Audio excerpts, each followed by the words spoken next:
নরওয়ের বিপক্ষে ম্যাচের ১০০তম মিনিটে নেইমার আর নরওয়ের গোলরক্ষক নিল্যান্ডের মধ্যে ঠিক কী ঘটেছিল? ব্রাজিলিয়ান গণমাধ্যমে ফাঁস হওয়া এক চাঞ্চল্যকর তথ্য বলছে, পেনাল্টি নেয়ার আগে দুজনের মধ্যে চলেছিল এক ভয়ঙ্কর মনস্তাত্ত্বিক যুদ্ধ। কিন্তু কে জিতল সেই যুদ্ধে? ম্যাচের ১৪ মিনিটে ব্রুনো গিমাইরাসের পেনাল্টি ঠেকিয়ে দেয়া সেই গোলকিপার কিভাবে একাই স্তব্ধ করে দিলেন সেলেসাউদের? বিস্তারিত জানাচ্ছেন বদিউজ্জামান মিলন।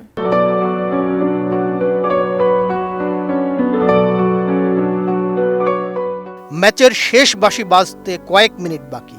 কাসেমিরো ফাউলের শিকার হলে পেনাল্টি পায় ব্রাজিল। পেনাল্টি থেকে একটি গোল শোধ করে নরওয়ে গোলকিপারকে কিছু একটা বলেন নেইমার, সেটাও নরওয়ে গোলকিপারের কাছে গিয়ে। ব্রাজিলের একটি টিভি অনুষ্ঠান নেইমার ও নিল্যান্ডের মধ্যে হওয়া কথোপকথন সামনে এনেছে। পেনাল্টি নেওয়ার আগে নেইমার নিল্যান্ডের সঙ্গে মনস্তাত্ত্বিক খেলা খেলতে চেয়েছেন।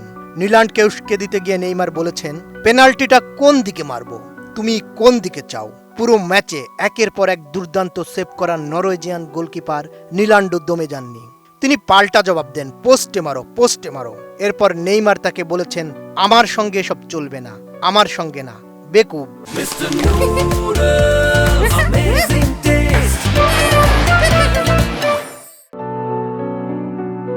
নেইমার সফলভাবে পেনাল্টি নিলেও এর আগে ব্রাজিল পেনাল্টি থেকে গোল করতে ব্যর্থ হয়। ম্যাচের ১৪ মিনিটে ব্রুনো গিমারাইসের নেওয়া পেনাল্টি বাঁ দিকে ঝাঁপিয়ে পড়ে রুখে দেন নিল্যান্ড।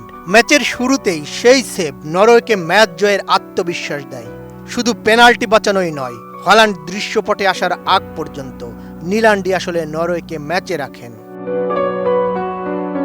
অন্যদিকে নেইমারের শেষ ১৬টা হলো কান্না ভেজা।